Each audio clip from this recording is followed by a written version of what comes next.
আশাকে আজকে স্কুলে ডেকেছিল কনফার্মেশন দেওয়ার জন্য। তো এই দেখো আয়শা আজকে এই যে পেপকো মার্কেটে এসেছে, তো এখান থেকে সে টুকটাক কিছু শপিং করলো।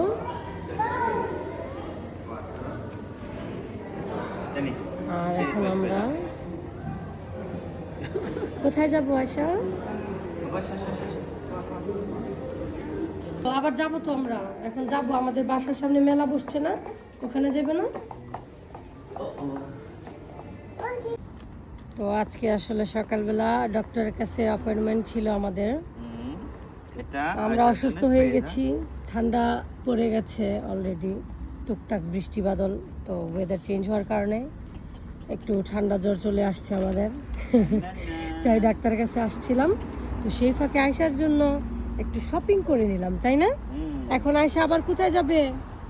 হ্যাঁ, এখন বাড়ির সামনে বাংকার আছে, ওখানে যাবে। চলো যাও, গাড়িতে ওঠো। দেখো আয়শা এই যে এগুলো নিয়ে ব্যস্ত, এগুলো দিয়ে টেস্ট হবে তার। স্কুলে চলে আসছে, এই যে স্কুল